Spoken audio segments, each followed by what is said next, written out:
Computer whiz kid, talented software developer, shrewd businessman, benevolent philanthropist, global health expert.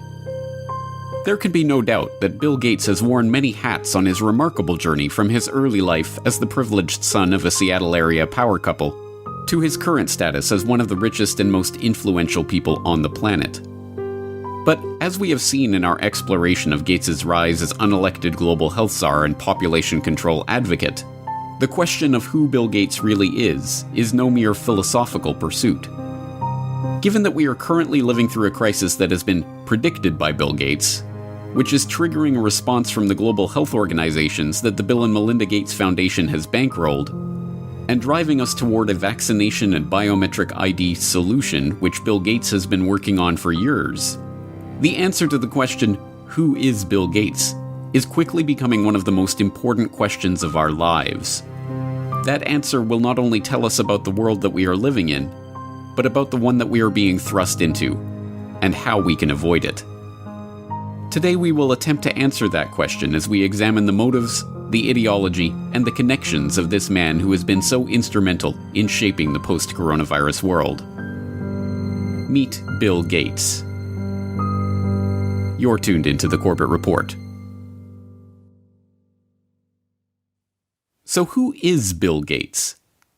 Some argue that he's a genius who leveraged his natural computer savvy into a billion-dollar fortune. You're called a genius, and I will... Well, no, I don't think that embarrassed you at all. They call you a genius. Part of your genius is that you are a computer whiz, and the other is that you did have the business acumen to turn it into a working company. Are you a business genius too? Well, I wouldn't say genius. Others insist that he is a visionary who has changed our lives with his foresight and bold imagination. Bill had a vision, and I understand it went back even then, that computing would be ubiquitous. It would be part of all of our lives. And indeed, as you all know, he executed on that vision, and the world today has changed so dramatically, in large part due to the work that Bill has done throughout the years. He has been hailed as a shrewd executive who built the Microsoft empire with his remarkable talent for business. When the biographers and historians write the history of the 20th century, Bill Gates is going to go down as the best businessman of our century, and Microsoft is one of the greatest companies of the 20th century. And he has been praised as a philanthropist who is selflessly devoting his wealth to improving the lives of people around the world. Bill, even your harshest critic would have to admit that your philanthropy work is, planet-shaking, incredible, and could be, if you make it a second act, so amazing that it would dwarf what you've actually done at Microsoft.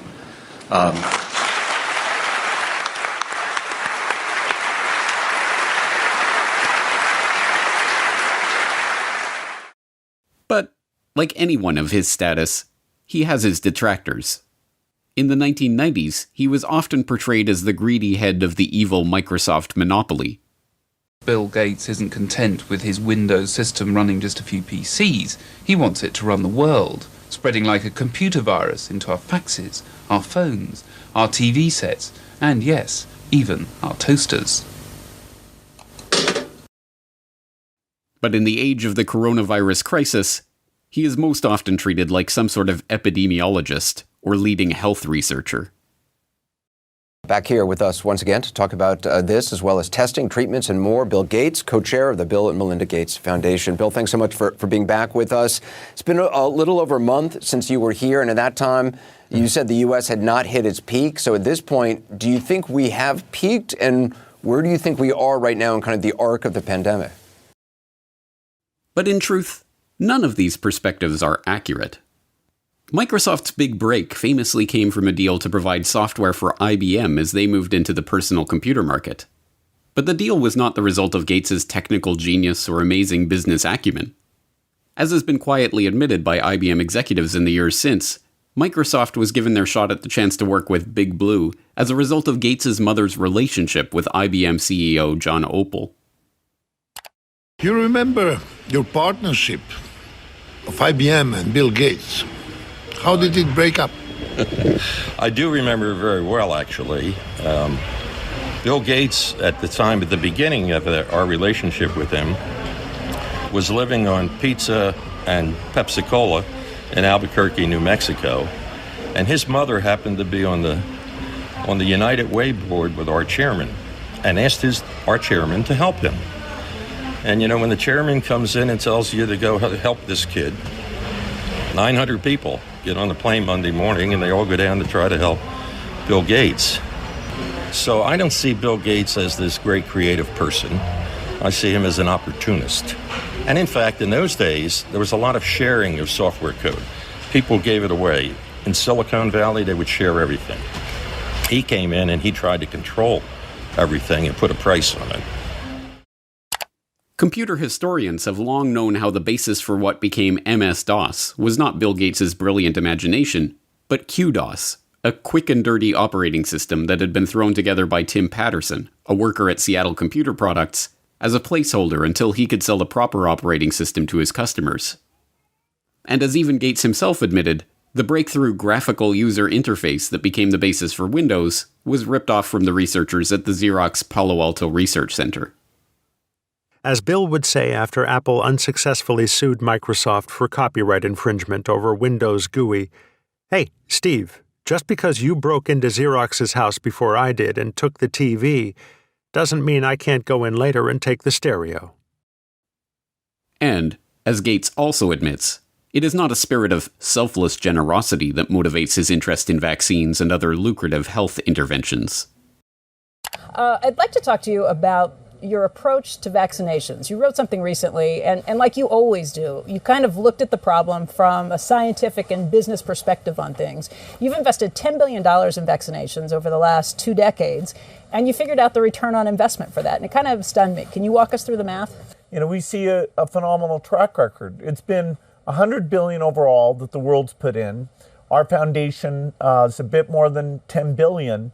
But we feel there's been over a 20-to-1 return. So if you just look at the economic benefits, that's a pretty strong number compared to anything else. As we have seen, Gates's philanthropic investment scheme has paid off well, with his $50 billion net worth having ballooned to over $100 billion after his decade of altruism in the vaccine market. As critics of his foundation have repeatedly pointed out, the 9 million people who die every year of hunger would be best served by securing food supplies, running water, and other basic necessities, not costly medical interventions for rare diseases. But there is no return on investment to be made from that kind of charity. No, this is not about charity. It is about control. The population control grid that Gates has been quietly funding into existence for the past decade, a biometric identification system tied to a digital payments infrastructure that will be used to track, catalog, and control every movement, every transaction, and every interaction of every citizen, is just now coming into view.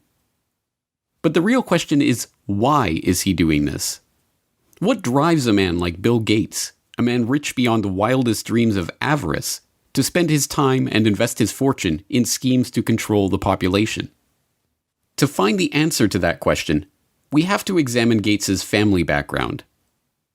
Bill Gates, it should not be surprising to learn, was born into money. His great-grandfather, J.W. Maxwell, was the president of National City Bank in Seattle. His grandfather, Willard, was also a banker, and his grandmother, Adele, a prominent Seattle civic leader. Bill Gates' mother, Mary Maxwell Gates, was a scion of the Maxwell banking family and, by all accounts, as hard-driving as her forebears. She served as a director of several companies, including First Interstate Bancorp and KIRO-TV of Seattle. She served as a regent at the University of Washington, and she was appointed to the board of the United Way of America, where, as we have seen, she persuaded IBM CEO John Opel to help her son in his fledgling software development career.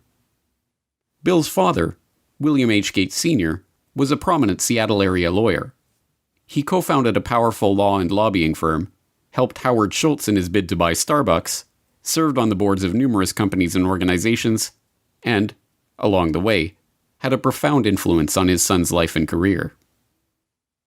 My dad was large presence, both physically and in terms of his wisdom. He worked very hard, so he'd leave in the mornings, often before we had breakfast, and get home in time for dinner.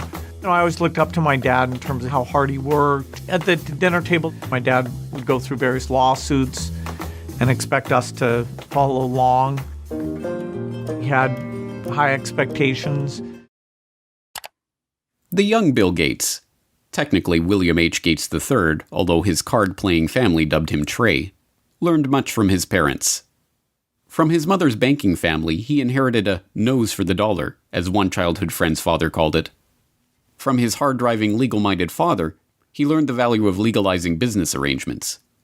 As a child, he even had a legal contract drawn up to grant him the use of his older sister's baseball mitt.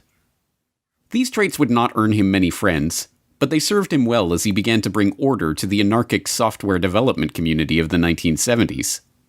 At that time, software for the brand new personal computer market was the realm of computer hobbyists, people whose excitement about the microcomputer revolution and love of engineering and problem-solving led them to develop and share code freely with each other. But this was no good for the young Bill Gates, who, even before Microsoft was off the ground, was already dreaming of commoditizing this hobby and turning it into the basis of a business empire.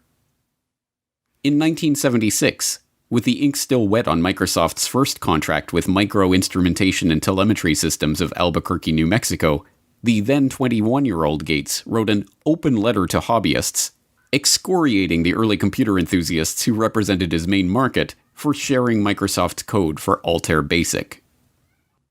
As the majority of hobbyists must be aware, most of you steal your software. Hardware must be paid for, but software is something to share. Who cares if the people who worked on it get paid? Is this fair?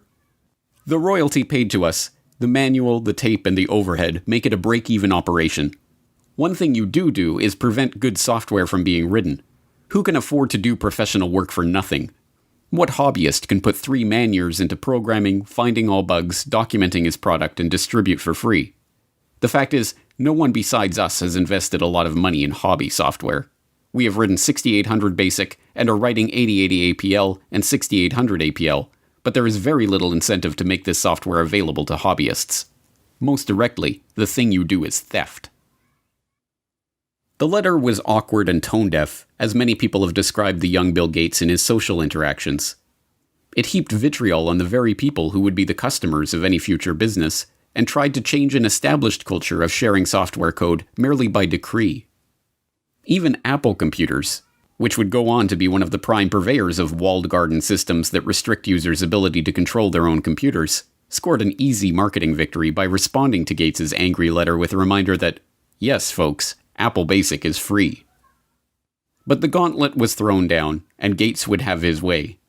Although freeware and other forms of open-source software development still exist, the establishment of software code as legally protected intellectual property has led to the rise of billionaires like Gates. A nose for the dollar and a knowledge of how to use the legal system to get what you want were not the only things to emerge from Bill Gates' childhood, however. His parents also encouraged discussion about the family's charity work and the causes they held close to their heart. As Gates revealed to Bill Moyers in 2003, those causes included the population issue, which sparked a lifelong interest in reproductive health. One issue that really grabbed me as urgent were issues related to population, reproductive health. But did you come to reproductive issues as an intellectual? When I was growing up, my parents were always involved in various volunteer things. My dad was head of Planned Parenthood, and it was very controversial to be involved with that. Gates tips his hand when he equates issues related to population with reproductive health. The topic is particularly controversial because population control and reproductive health have been used for half a century as a euphemism for eugenics, the discredited pseudoscience that holds that certain families are fit to be leaders of society by virtue of their superior genes. As we saw in Why Big Oil Conquered the World, eugenics was a field named and codified by Francis Galton, cousin of Charles Darwin. Ostensibly concerned with heredity and what would later be known as genetics, the eugenicists believed that the rich and powerful were rich and powerful not because of luck or chance or happenstance, and certainly not from the deployment of cutthroat business tactics and underhanded dealings. No, the rich and powerful had attained their status because they came from better stock. Conversely, the poor were poor because of their defective germplasm. As transparent as it seems to us today that this ideology was a self-serving self-justification for the ruling class, it was quickly taken up as the great social crusade of the early 20th century. From Teddy Roosevelt to H.G. Wells to Julian Huxley to Winston Churchill, there was widespread support for the eugenicist notion that society must strive to make sure that the rich and well-born breed as much as possible, and the poor, infirm, and feeble-minded be prevented from having children. A common eugenicist argument was that the scarce resources of society should not be used to support the lower classes, as that only encouraged more of their kind. Instead, life-saving medical care and intervention should be rationed so that those resources can be best put to use elsewhere. So-called negative eugenicists even took things further, with some, like famed playwright George Bernard Shaw, calling for people to be called before a state-appointed board to justify their existence or be put to death. But there are an extraordinary number of people whom I want to kill. Not in any unkind or personal spirit, but it must be evident to all of you, you must all know half a dozen people at least, who are no use in this world, who are more trouble than they are worth. And I think it would be a good thing to make everybody come before a properly appointed board, just as he might come before the income tax commissioners, and say every 5 years or every 7 years, just put him there and say, "Sir," or "Madam, now will you be kind enough to justify your existence?" But in the post-World War II era, as the name of eugenics became tarred by association with the Nazi atrocities, the talk of death panels and other harsh eugenicist notions was dropped from public conversation. Now, the quest to reduce the size of the poor population was spoken of as population control and reproductive health. Still, occasionally, these old negative eugenics ideas are revisited in moments of candor. You're raising tuitions at the University of California as rapidly as they can, and so the access that used to be available to the middle class or whatever is just rapidly going away. That's a trade-off society is making because of very, very high medical costs and a lack of willingness to say, is spending $1 million on that last 3 months of life for that patient, would it be better not to lay off those 10 teachers and to make that trade-off in medical costs? But that's called the death panel, and you're not supposed to have that discussion. It is worth questioning why this man, who openly muses about death panels and the trade-offs of providing healthcare to the elderly, is to be taken completely at face value in his attempts to slow population growth in the Third World, or to handle a coronavirus health crisis that primarily affects the elderly. That the Gates agenda is being driven by a eugenicist ideology is suggested by multiple lines of evidence, both historical and current. As we have also seen in Why Big Oil Conquered the World, the Rockefeller family was instrumental in funding and promoting eugenics, both in America and overseas. The Rockefellers helped fund the Eugenics Record Office. The founding director of the Rockefeller Institute for Medical Research, William Welch, sat on the ERO's board and helped direct its activities. The Rockefellers sponsored the studies of the eugenics researchers at the Kaiser Wilhelm Institutes in Germany, including Ernst Rudin, who would go on to draft Nazi Germany's forced sterilization law. And, when the American Eugenics Society became embarrassed of its own name, its longtime director, Frederick Osborne, merely took over as president of the Rockefeller-founded Population Council. This dedication to the cause of public health did not escape the approving gaze of Bill Gates Sr. In a chapter of his 2009 book, Showing Up for Life, called Walking with Giants, he writes admiringly of the Rockefellers and their influence in the field. Every corner we've turned in the field of global health, we've found that the Rockefellers were already there and had been there for years. When we committed to childhood immunization, we found ourselves building on efforts the Rockefeller Foundation had helped launch and fund in the 1980s. When we became interested in fighting malaria and tuberculosis, we learned that the Rockefellers had been studying the prevention and treatment of such diseases around the globe for, in some cases, as long as 100 years. A similar dynamic held true in the case of HIV/AIDS. A lesson we learned from studying and working with the Rockefellers is that to succeed in pursuing audacious goals, you need like-minded partners with whom to collaborate. And we learned that such goals are not prizes claimed by the short-winded. The Rockefellers stay with tough problems for generations. As Gates Sr. suggests, it is by working with like-minded partners that such great achievements in the field of global health can be made. For the Gates, these like-minded partners include the Rockefellers themselves. Bill Gates Sr. got to discuss global health, agriculture, and environment with the likes of David Rockefeller Sr. and David Rockefeller Jr. at a meeting on Philanthropy in a Global Century at Rockefeller University campus in 2000. And Bill Gates, as we have seen, co-hosted a meeting on reducing the population with David Rockefeller in 2009. But the most salacious hints of a deeper agenda are not to be found in the Gates' public associations, but in the associations that they have tried to hide from the public.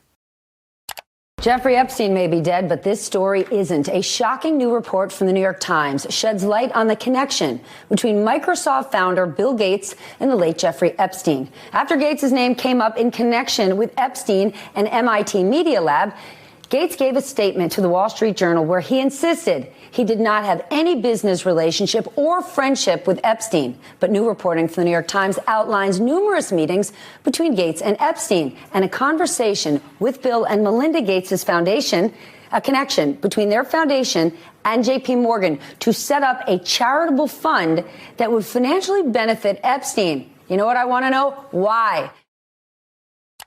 Beginning in August of last year, a string of information connecting Bill Gates to convicted sex offender Jeffrey Epstein began to emerge.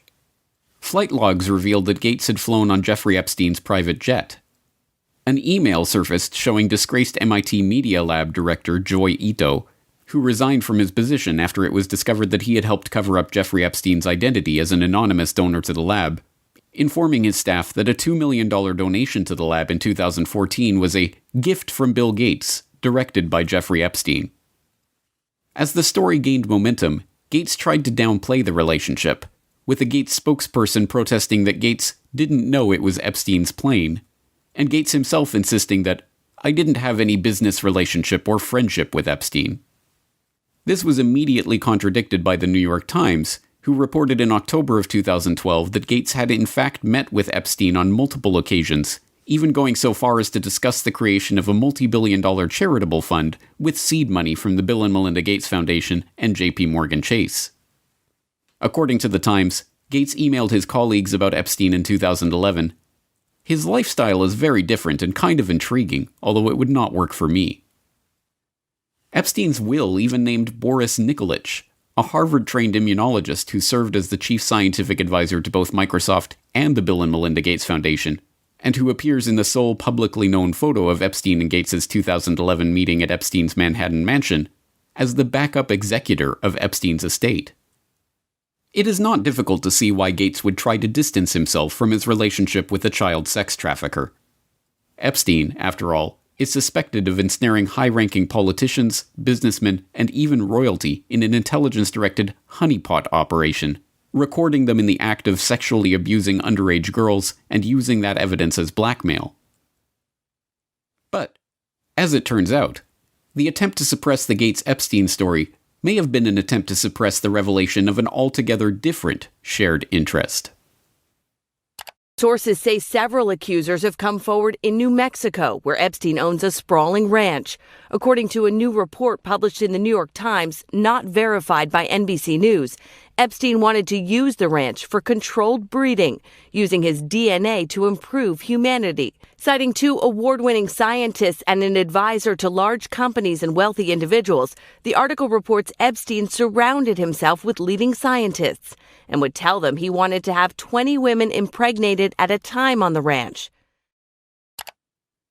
The already scarcely believable Jeffrey Epstein story took another bizarre turn in August of 2019, when it was reported that Epstein hoped to seed the human race with his DNA. As the New York Times explained, Epstein's plan to impregnate 20 women at a time at his New Mexico ranch in order to seed the human race with his DNA, a plan he told to a number of the scientific luminaries he kept in his orbit, put a modern gloss on a very old idea.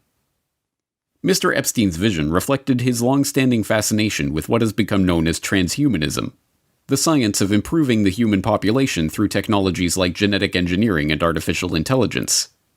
Critics have likened transhumanism to a modern-day version of eugenics, the discredited field of improving the human race through controlled breeding.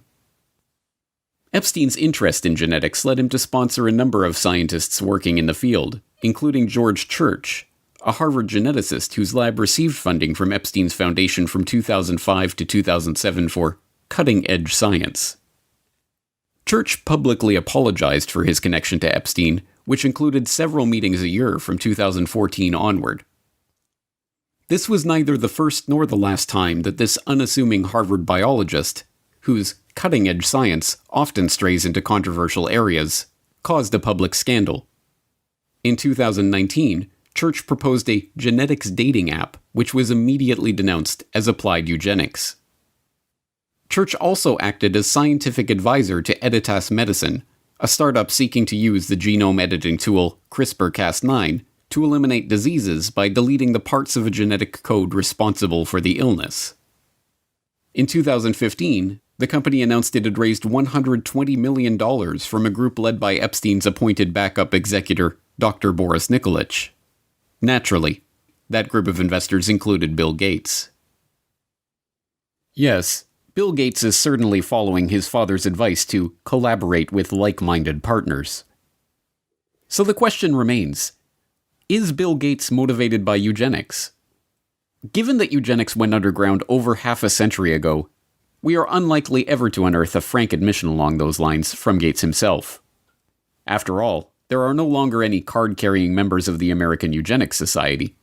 The society was rebranded in the 1970s when, as the society's founder noted, it became evident that changes of a eugenic nature would be made for reasons other than eugenics, and that tying a eugenic label on them would more often hinder than help their adoption. But there was an American Eugenics Society in the 1920s, and it just so happened to boast a William H. Gates on its member roster. But perhaps that is just a coincidence. And there was an American Eugenics Society in the 1960s, when William H. Gates II was preceded as head of Planned Parenthood by Alan Guttmacher, who simultaneously served as the director of the American Eugenics Society. And perhaps it was coincidence that the Bill and Melinda Gates Foundation organized their London Summit on Family Planning, at which the Gates recommitted themselves to funding population control in the Third World, in July 2012. On the anniversary of the first International Eugenics Congress, held in London exactly 100 years prior. And perhaps it is reaching to compare the young Bill Gates' dating preferences to the genetic-based dating favored by modern-day eugenicists.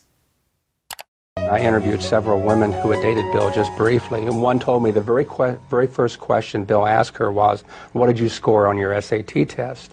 You know, this is not exactly, what a young woman wants to hear. For Bill Gates, though, he had scored a perfect 800 on his math portion of the SAT, and this was a matter of pride with him, and he wanted to make sure whoever he was dating, had scored a pretty high grade. No.